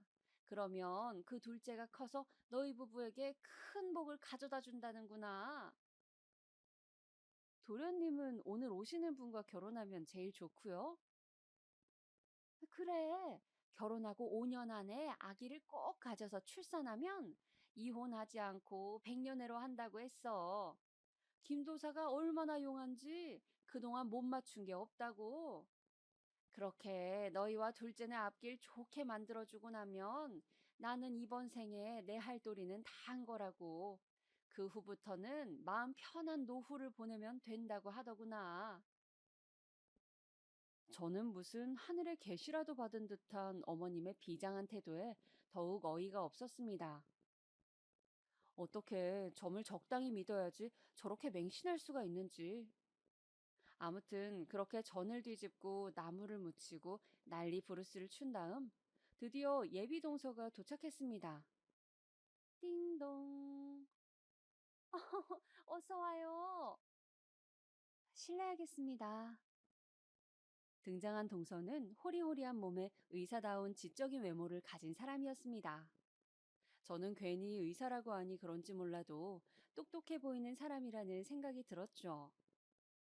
첫 만남이라 그런지 동서는 말을 많이 하진 않았고 그저 결혼해서 잘 살겠다고 하는 것이었어요. 산부인과로 전공을 택했다는 동서는 자신도 얼른 아기를 낳고 싶다고 웃으며 말했죠. 그리고 결혼 준비와 관련한 비용 문제 같은 것은 부모님들 신경 쓰실 것 없이 도련님과 둘이 알아서 해결하겠다고 하더군요. 시댁에서는 돈도 필요 없다고 하니 좋아 죽으려고 하시더군요. 어머님은 김도사가 올해 대운이 들었다고 하더니 정말 그 말이 맞다며 기뻐했고 남편은 어떻게 동생 녀석이 저런 여자를 데리고 왔나 신기해하며 온 가족이 마치 무슨 로또를 맞은 듯 기뻐했어요. 저는 둘째 며느리 덕을 얼마나 보려고 저렇게 좋아하나 시댁의 속물적인 반응에 어이가 없었지만 뭐 저하고는 별로 상관없기에 그냥 가만히 있었습니다. 아랫동서이니 그냥 지나치게 버릇없지만 않으면 같은 며느리 처지로 그닥 제가 좋을 것도 없고 안 좋을 것도 없으니까요. 그렇게 도련님은 집에 인사를 온 지 6개월 만에 후딱 결혼식을 올렸습니다. 결혼식을 마치고 신혼여행을 다녀오고 집안 행사들에서 저는 동서와 좀 교류를 할 수가 있었어요. 동서는 점잖은 사람이었지만 자신의 일에 대해서는 자기 위주의 생각이 아주 컸고 자신의 생활이 중요한 사람이었어요. 뭐랄까, 이기주의는 아닌데 개인주의라고나 할까요? 그렇지만 분명히 자신만의 상식에 대한 생각은 분명한 사람이었습니다. 어머님의 김도사 맹신에 대해서 저는 살짝 동서의 의견을 물어봤어요. 동서는 다른 종교가 없기도 하고 어머님이 그렇게 믿으신다면 자신도 협조하는 모습을 보여드려야겠다고 하더군요. 그 부분이 어머님에게 중요한 부분일 수도 있다면서요. 그렇게 동서는 어머니와 친해져 보겠다고 같이 점집에 다녀오는 것이었습니다. 형님 있잖아요. 진짜 그 김도사님이 제가 의사 공부할 때 시험 한 번 망친 것까지 다 맞추더라니까요. 정말 대단하시죠? 어쩜 그렇게 쪽집게 같은지 진짜 신기해요. 재미있던데요? 다음에 다 같이 가보는 건 어때요? 사실 어머님이 저한테도 김도사에게 같이 가보자고 여러 번 말씀을 하셨지만 저는 천주교이고 그런 것을 워낙 믿지 않기에 따라가지 않았었습니다.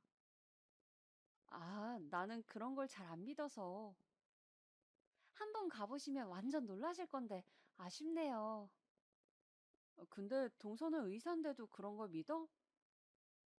의사는 어떻게 보면 일종의 과학자지만 세상에는 인간의 힘으로 안 되는 것들도 많이 있으니까요.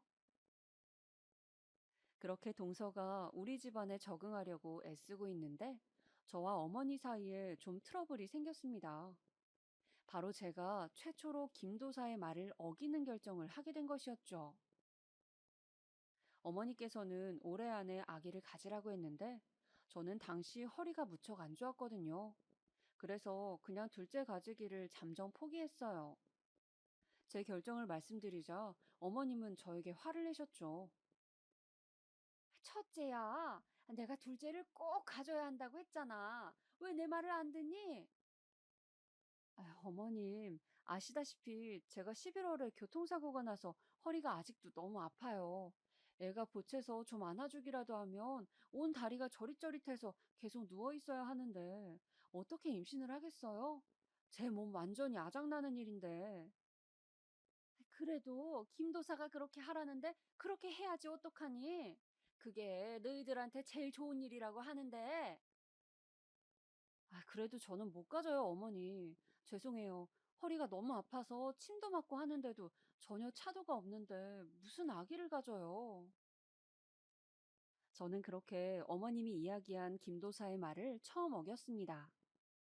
처음 뵀을 땐 그 푸근한 인상은 어머니 말을 잘 들을 때뿐이었어요. 제가 김도사의 말을 한번 어기자 어머님께서는 그 후로 제 욕을 하시며 계속 화를 내시고 꼬투리를 잡으셨습니다. 아기를 꼭 가져야 한다던 그 해를 넘기고 1년이 더 지났을 무렵 이번에는 화살이 동서를 향했죠. 김도사가 이번에는 동서에게 아기를 가져야 한다고 늦어도 3년 안에는 가져야지만 가정이 평안하다고 이야기를 한 것이었습니다. 동서도 안 그래도 아기를 가지려 했다며 자연 임신을 시도했지만 6개월이 지나고 1년이 지나도 임신이 잘 되지 않았어요. 그러자 동서는 자신이 산부인과 의사라서 그런지 아주 적극적으로 난임 시술을 받고 임신 시도를 하였습니다. 그러나 동서는 아기가 잘 들어서지 않는 몸인 것 같았어요. 몇 번의 시험관 시술에서 실패를 하고 또 몇 차례의 계류 유산을 겪어야 했습니다. 동서는 한 번은 너무 힘들다며 저에게 부럽다고 하더군요. 어버이날이라 함께 가족끼리 밥을 먹고 있을 때였습니다. 마침 정원이 있는 식당인지라 저는 밥을 다 먹고 놀고 싶다고 보채는 아이를 식당 마당에서 뛰어놀게 하고 있었어요. 동서는 웃고 있는 저와 아이의 모습을 보더니 말하는 것이었습니다. 지금 이 순간 저는 세상에서 형님이 제일 부러워요.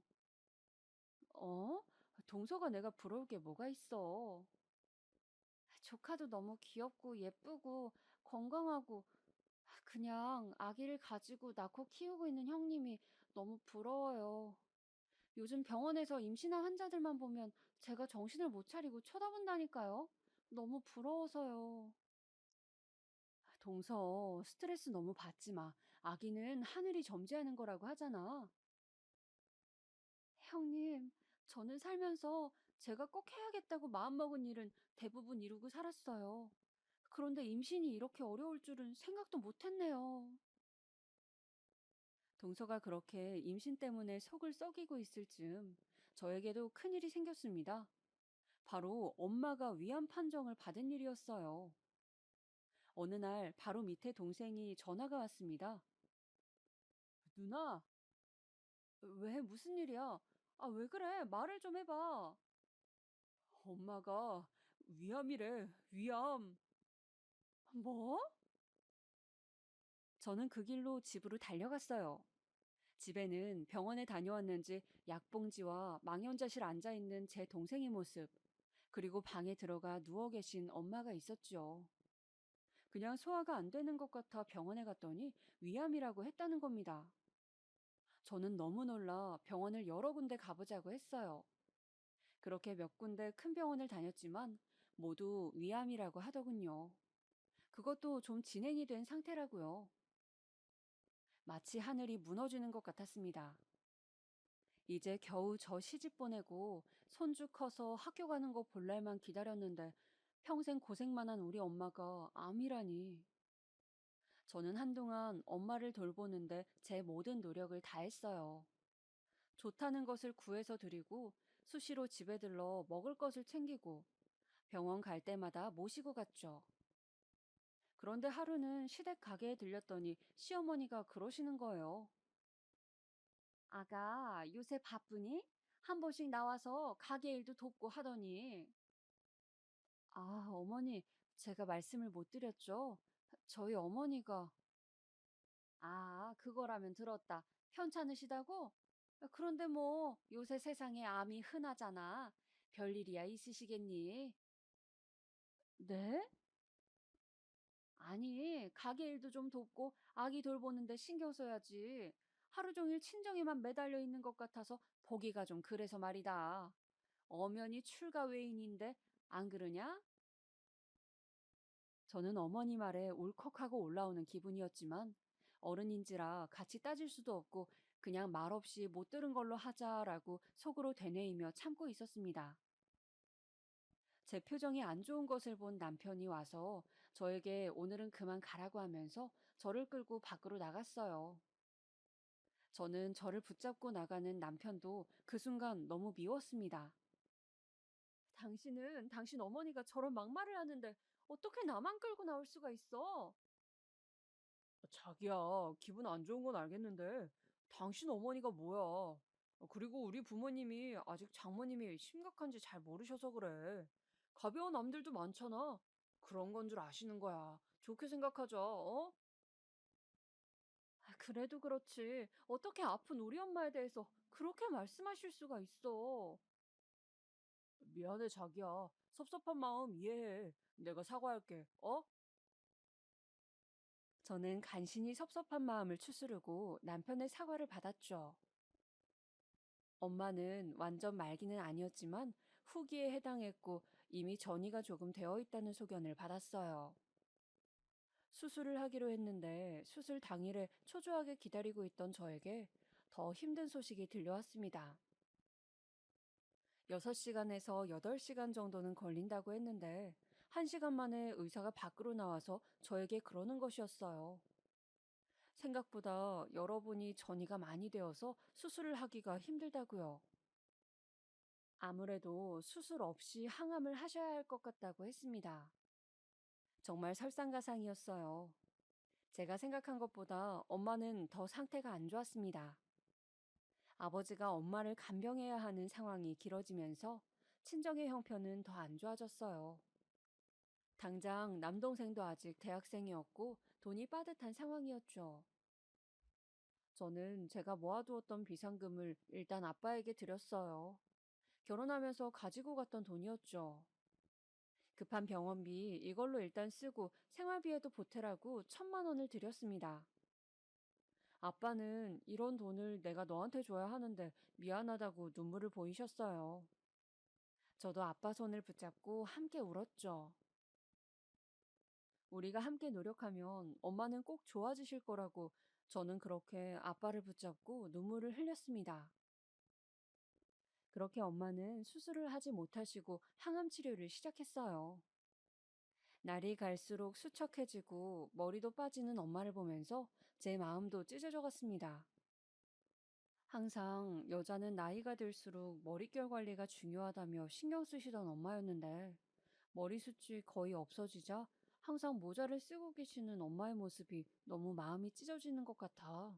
저는 엄마 병문안을 다녀오는 날이면 그렇게 지하철 화장실에서 울고 또 울었습니다.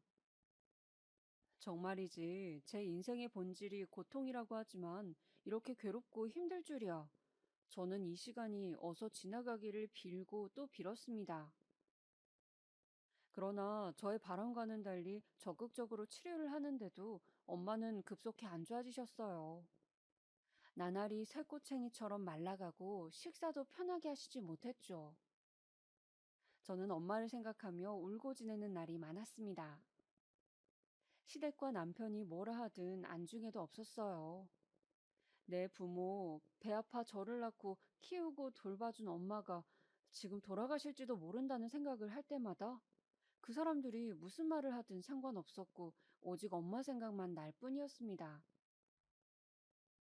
그렇게 반쯤 넋을 놓은 채로 지내고 있는데 하루는 시어머니가 저를 끌고 한의원에 데리고 가더군요. 어머니, 한의원은 왜 가는 거예요? 둘째 아기 잘 들어서라고 보약 한 제 지으려고 한다. 네? 아이, 내가 점집 가서 점괘를 보니까 말이다. 둘째가 빨리 아기를 가져야 한다는구나. 네가 아기를 안 가지는 바람에 우리 집안 기운이 다 빠져나가고 있대. 그래서 둘째가 아기를 가져야 그 기운이 돌아온다고. 그 아이가 우리 집안을 일으킬 아기라는구나. 그래서 둘째 몸 좀 따뜻하게 할 수 있는 한약 지으러 간다. 어머님 죄송하지만 혼자 가시면 안 될까요? 제가 지금 그런 걸 신경 쓸 정신이 아니에요. 김도사가 그랬어. 꼭 너를 데리고 가라고. 그래야 너한테도 좋고 둘째한테도 좋다고 말이야. 그리고 산 사람은 살아야지. 어차피 곧 가실 양반한테 그렇게 마음 쓰고 힘들어하면 뭐하니? 네? 지금 뭐라고 하셨어요, 어머니? 우리 엄마 아직 안 죽었어요. 살아 계시다고요. 사과하세요. 지금 하신 말씀 어떻게 그런 말씀을 표정 하나 안 바뀌고 하시는 거예요? 저는 순간 악에 받쳐 소리를 질렀습니다. 어머니는 소리를 지르는 제가 창피했던지 저를 끌고 한의원 밖으로 나와 화를 내셨어요. 아니, 그러면 네 할 일은 하나도 안 하고 친정부모에 미쳐서 있는 너를 언제까지 내가 봐주니? 제 할 일이 뭔데 그러시는 거예요? 뭐긴 결혼했으면 그 집안이 잘 되도록 힘써야지. 집에서 밥만 축내고 친정 쏘다니는 게 네 할 일인 줄 아니? 어느 정도껏 해야 넘어가지? 누구나 집에 아픈 환자 한 명쯤은 있어. 왜 이렇게 유난이야? 탁! 저는 너무 화가 나서 어머니의 손을 뿌리치고 그 자리에서 나와버렸습니다. 그날 저녁이었어요. 당신 엄마 뿌리치고 가버렸다며? 어머님께 이야기를 들었는지 남편이 저에게 따지고 드는 것이었습니다. 나 오늘도 엄마 병실에 갔어야 했는데 엄마 혼자 있는 날이란 말이야. 근데 동서 한약 짓는데 왜 나를 데리고 가시냐고. 어머니 진짜 왜 그러신데? 아니, 나이 든 양반이 점을 좋아하니까 그 점쟁이가 하는 말을 좀 믿고 따라할 수도 있는 거지. 그게 좀 이해가 안 돼도 노인 비위 좀 맞춰준다 생각하고 하는 신용이라도 하고 좋게 좋게 말씀드리면 안 돼? 왜 집안을 시끄럽게 분란을 만들어? 당신 지금 말 다 했어? 지금 이 상황이 내가 분란을 만든 거라고? 분란을 만드는 사람이 누군데 그래? 저도 남편에게 질세라 악에 받쳐 소리를 질렀습니다. 남편은 제가 악다구니를 쓰며 대들자 고개를 절레절레 흔들며 옆방으로 가버리더군요. 저는 친정엄마가 아프자 시댁 식구들과 남편의 태도를 보고 정말 결혼을 후회했습니다. 아무리 그래도 내 부모가 이렇게까지 아프다는데 어떻게 이런 식으로 할 수 있는지 정말 좋게 생각해 보려고 해도 용납이 안 되는 모습들이었습니다. 그 후에도 친정엄마 때문에 시댁과 또 트러블이 있었습니다. 바로 남편의 사촌 동생의 결혼식이었습니다. 남편의 작은 아버지에게 아들이 둘 있었는데 둘 다 노총각으로 집안 어른들이 장가를 못 가서 어쩌냐고 크게 걱정을 하고 있었어요. 그런데 그중 헬스 트레이너를 한다던 사촌이 장가를 가게 된 것이었죠. 당연히 시댁 식구들은 크게 기뻐했어요. 그리고 집안의 큰 경사라는 듯 당연하게 모두가 간다고 생각을 했죠. 그런데 하필 결혼식 장소가 제주도였습니다. 스몰 웨딩으로 제주도 레스토랑을 빌려서 하루 종일 식을 진행한다고 하기에 저는 엄마도 돌봐야 하고 한두 시간이면 몰라도 하루 종일 빼서 제주도까지 가기는 좀 힘들겠다고 남편에게 말했죠. 그러자 남편과 시어머니가 난리를 치는 것이었습니다. 당연히 가야지. 무슨 말도 안 되는 소리냐고. 제가 인간이냐며 남편과 시어머니는 불같이 화를 내는 것이었어요. 아니, 우리 엄마가 지금 아파서 죽네 사네 하는데 내가 그 결혼식을 꼭 가야 돼? 그냥 당신 사촌 동생 결혼식일 뿐이잖아. 당신 혼자 다녀와도 되잖아. 아, 우리 집에 오랜만에 있는 결혼식이고 모든 친척들이 다 올 텐데 며느리가 돼가지고 그 행사에 안 간다는 게 말이 돼? 왜 말이 안 돼? 사정이 있으면 못 갈 수도 있는 거지. 무슨 군대도 아니고 왜 꼭 가야 하는데? 아, 됐다, 말을 말자. 넌 무슨 인간 말종이냐? 그렇게 남편은 시댁의 사촌 결혼식이 무슨 안 가면 죽는 행사라도 되는 양 말도 안 되는 며느리 도리 운운하면서 저에게 화를 내는 것이었습니다. 엄마는 아프고 시댁에서는 날이 갈수록 저를 몰아세우고 저는 너무 힘이 들었습니다. 무엇보다 인신공격을 하는 그 말투들이 자려고 자리에 누우면 떠올랐어요. 뻑하면 친정엄마가 아파서 신경 쓰이게 한다느니 곧 죽을 사람이라느니 시어머니는 함부로 말하는 정도가 나날이 심해졌어요. 시부모도 부모라는데 어떻게 어르신들이 그런 식으로 말을 하는지. 신랑도 처음에는 양쪽을 말리다가 나중에는 자기도 힘들다며 이제 친정일 그만 신경 쓰고 남동생에게 엄마 챙기도록 하면 안 되겠냐고 말했습니다. 저는 기가 막혔지만 그냥 당신은 신경 쓰지 말라고 그런 거 바라지도 않는다고 하고 말았죠. 그러는 와중에 엄마는 나날이 안 좋아졌습니다. 저는 엄마를 보러 가는 날이면 마음이 칼로 도려내는 것처럼 아파서 항상 퉁퉁 부은 눈을 하고 다녔죠. 그런데 의사가 한 번은 비급여 신양 이야기를 하는 거였어요. 아직 보험 처리는 안 되지만 좋은 항암제가 있는데 기존 항암제가 부작용이 심하고 몸 전체에 탈모를 유발한다든지 밥을 잘 못 먹게 된다든지 하는 힘든 점이 있는 반면에 암세포만 찾아서 없애는 표적 항암제라는 것이 있다고 그걸 한번 시도해보면 좋겠다고 하시는 거예요. 지금보다는 훨씬 경과가 좋을 거라고요. 문제는 그 치료 자체가 비급여다 보니까 너무 비싼 것이 문제라고 했습니다. 저는 그 말을 듣는 순간 드디어 하늘에서 한 줄기 동아줄이 내려오는 것 같았어요. 돈이 문제가 아니었죠. 뭐라도 해서 엄마가 살 수 있다면 가릴 게 없었습니다. 동생에게 돈이 있냐고 급하게 물어봤지만 동생은 생활비 때문에 알바비도 몇 달째 미리 값을 하고 있다며 도저히 여력이 없다고 했어요. 도저히 1,000만 원 가까이 되는 돈을 만들 길이 없다고. 제가 모아둔 돈도 저번에 생활비로 쓰시라고 아빠를 드렸고 결국 저는 의사 동서를 찾아갔습니다. 동서에게 만나서 커피나 한잔 하자고 했더니 동서가 안 그래도 드릴 말씀이 있다며 자신이 일하는 병원 앞 커피숍에서 보자고 하더군요. 동서 잘 지냈어? 여기 아이스라떼가 맛있는데 그거 시키지 그랬어. 아, 그냥 커피를 한동안 마시면 안 될 것 같아서요. 커피 요새 안 마셔? 아, 실은 형님, 나 임신한 것 같아요. 동서는 활짝 웃으며 저에게 임신을 한 것 같다고 말하는 것이었습니다. 아, 정말? 와, 너무 축하해. 그동안 마음고생 심했잖아. 너무 축하해, 진짜. 저는 엄마의 간병으로 지쳐있던 중 기쁜 소식을 듣게 되어 좋았습니다. 저 역시 동서의 임신 소식을 기다리고 있었고, 동서가 얼마나 그동안 힘들어했는지 알고 있었으니까요. 동서는 저를 보더니, 그런데 무슨 하실 말씀이 있으신 거냐고 묻더군요. 아, 동서 실은 우리 엄마 아픈 거 알고 있지? 네, 위암이시라고. 좀 어떠세요? 그것 때문에 내가 꼭 써보고 싶은 약이 있는데 그게 비급여라 너무 비싸서 돈이 좀 필요해.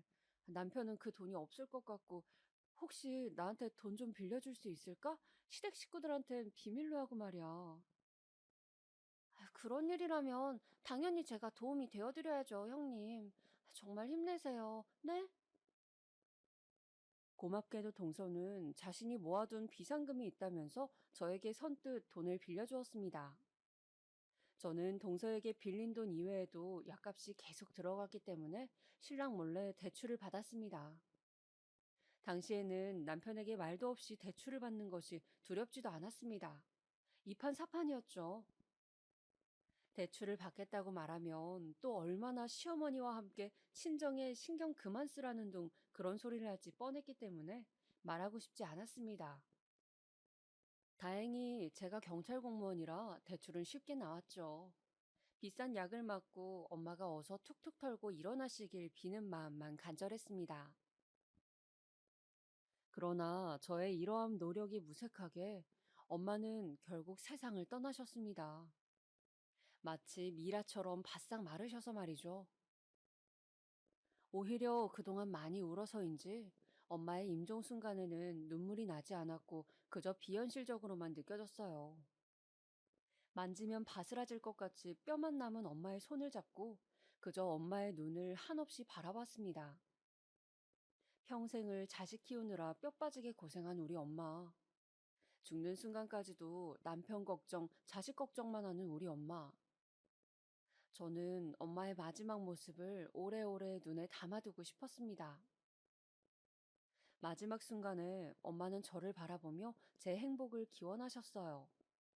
그리고 아주 중요한 말씀을 해주셨죠. 제 가슴에는 엄마가 남긴 유언 한마디가 깊숙이 새겨졌습니다. 수영아, 너 자신을 위해 살아. 그 누구도 대신 살아주지 않는 네 인생이란다. 네, 엄마. 저 그렇게 할 거예요. 저 자신을 위해서 살아갈 거예요. 저는 굳은 결심을 했습니다. 앞으로 더 열심히 잘 살겠다고. 제가 사는 모습을 엄마가 하늘에서 보고 웃을 수 있게 하겠다고. 그렇게 눈물의 장례를 치르며 저는 엄마를 떠나보냈습니다. 발인을 하고 집으로 돌아오는데 엄마의 마지막 관속 모습이 아른거렸어요. 엄마가 너무 보고 싶었습니다. 이제 엄마 없이 남동생과 살아가야 할 아빠도 너무 걱정이 되었죠. 저는 며칠을 그저 아무것도 먹지 않고 누워 잠만 잤습니다. 아무것도 하고 싶지 않고 아무 생각도 들지 않았어요. 정말 산 시체처럼 저는 그렇게 시간을 보냈습니다. 남편과 아이가 저를 걱정해서 먹으라고 할 때만 간신히 한 숟갈을 뜨고 또 누워 있었죠. 그렇게 일주일이 지났을 무렵 시댁에서 다 같이 저녁을 먹는 자리가 있어 저는 남편과 아이만 보내려고 했습니다. 그런데 남편이 또 혼자 있으면 굶을 것 같다며 재수 씨도 산 달이 세 달인가 아무튼 얼마 안 남았다는데 가서 인사도 하고 좀 기운을 차려보면 안 되겠냐고 하도 부탁을 하기에 내키지 않는 발걸음을 시댁으로 향하게 되었습니다. 제가 도착하자 시댁 식구들은 걱정스러운 눈빛으로 저를 맞이해 주었습니다.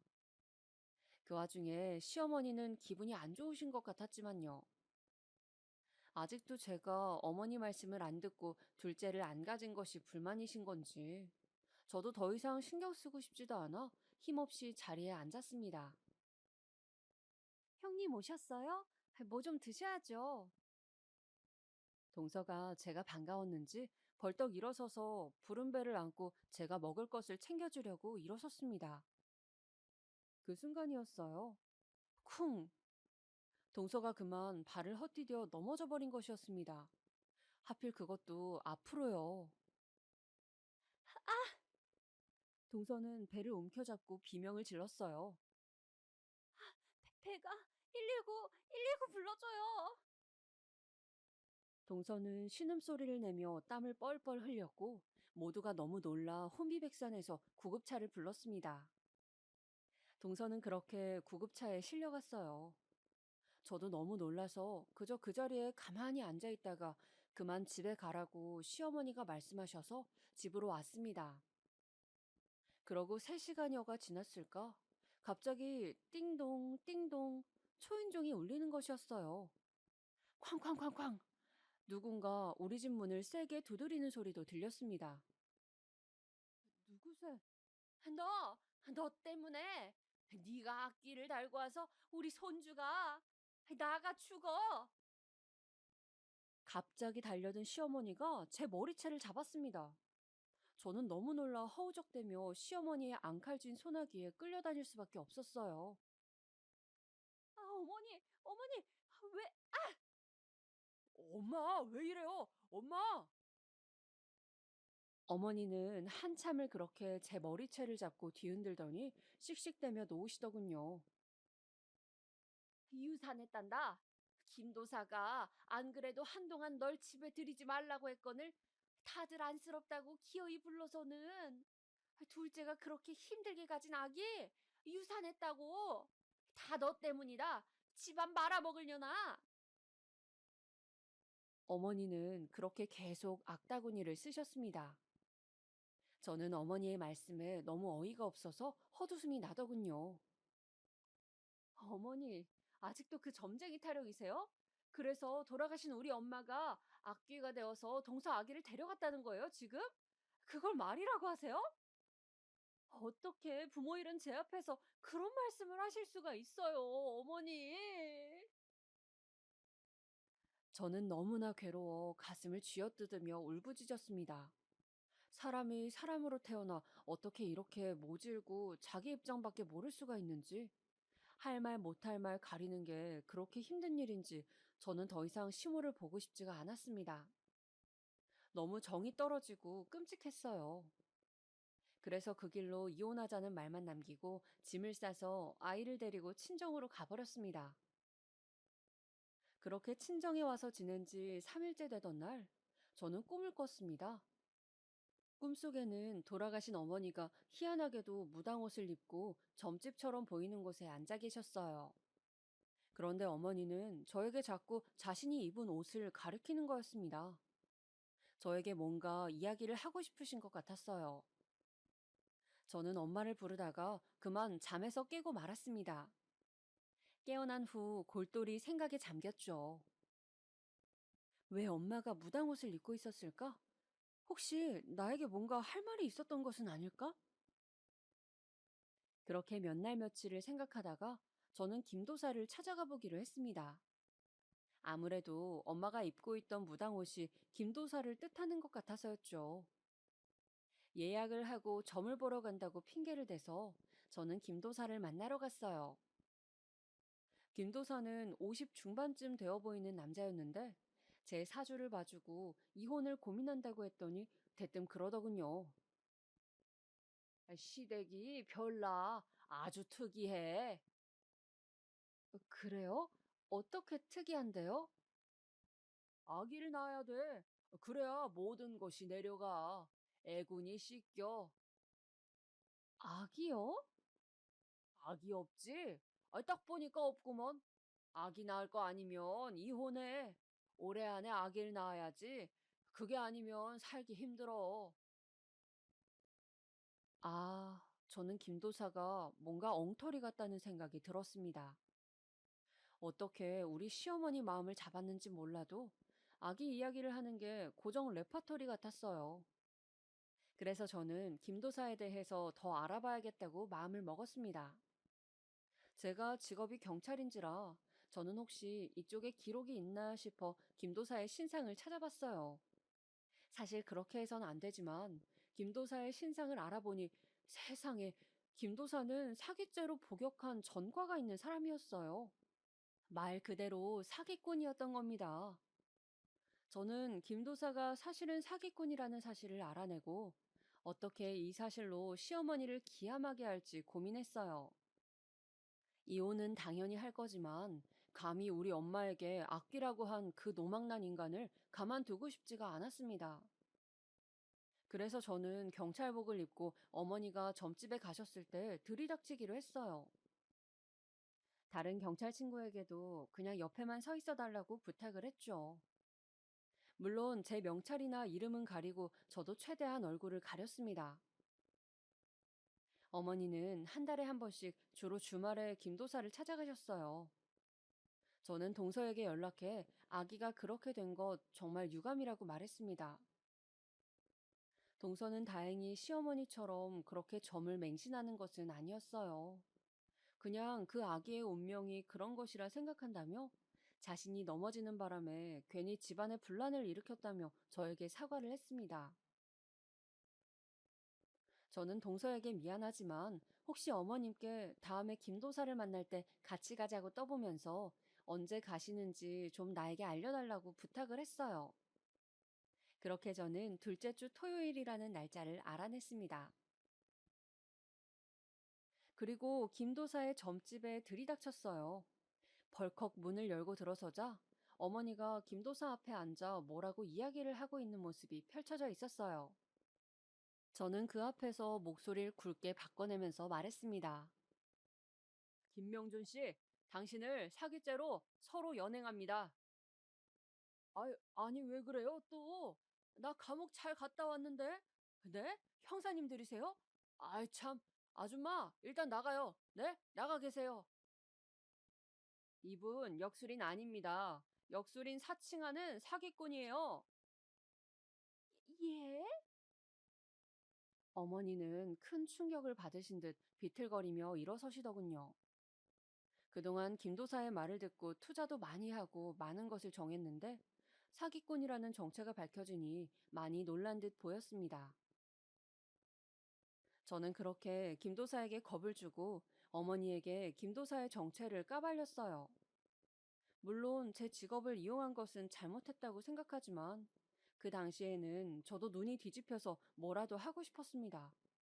제 시기에 어떤 복수였던 것이죠. 그리고 저는 남편에게 이혼 소송을 걸었어요. 그동안 점을 맹신하는 시어머니에게 구박을 당한 점과 남편이 이를 방관했다는 점, 친정엄마가 아플 때 언행까지 모조리 말해 위자료를 받아내고 양육권, 친권을 모두 가지고 왔습니다. 물론 이혼을 하는 것이 저라고 쉽진 않았어요. 아이가 있기 때문이죠. 그런데 도저히 엄마가 아플 때 시댁 식구들이 저에게 했던 행동들이 계속 떠올라서 그들을 용서할 수가 없었습니다. 얼굴을 보고 살아갈 자신이 없었다고 할까요? 정말 제 인생에서 도려내고 싶은 기억들이었으니까요. 무엇보다 계속 점쟁이 타령을 할 수도 있는 시어머니가 싫었고, 결혼 생활을 유지한다면 그런 어머니 말씀을 또 따라야 하는 저의 신세가 싫었습니다. 정말이지 다시는 시어머니 얼굴을 보고 싶지가 않았거든요. 말 그대로 지긋지긋하다고 할까요? 그렇게 소송을 거쳐 힘들게 자유의 몸이 되었습니다. 돌이켜 생각해보면 그때 어머니가 꿈에서 저에게 무당 옷을 입고 나타나신 것은 지금 생각해도 신기한 일인데 어머니가 딸인 저를 지옥 같은 시댁에서 구해준 것이 아닐까 하는 생각을 합니다. 무엇보다 제가 드리고 싶은 말씀은 종교든 점이든 뭐든 너무 맹신하는 것이 얼마나 위험한 일인지 많은 분들이 알았으면 좋겠습니다. 다른 사람에게 특히 그런 것을 강요하는 것은 또 다른 형태의 폭력이라는 것도요. 이혼 후 건너 건너 시댁 소식을 들으니 김도사가 사기꾼이라는 걸 알고 어머님은 다른 점집을 또 다니기 시작했는데 거기서 말한 대로 투자를 했다가 많은 손해를 입고 망연자실하신 상태라고 들었습니다. 어머니는 김도사가 사기꾼인 걸 알고도 또 다른 점쟁이에게 간 것이죠. 도대체 그렇게 당하고도 왜 아직도 정신을 못 차리시는 건지. 그냥 평생 저렇게 사실 것 같습니다. 지금까지 제가 어떻게 이혼을 하게 되었는지 그 눈물 나는 사연을 말씀드렸는데요. 들어보니 어떠신가요? 정말 기구하지 않나요? 지금까지 제 이야기 들어주셔서 감사하고 또 구독자분들의 가정은 저와 달리 항상 평온하시고 행복하시기를 기원하겠습니다. 제가 이렇게 남들의 행복을 빌어줘야 저에게도 다시 행복이 오지 않을까요? 그럼 오늘 하루도 즐겁게 보내시길 바랍니다.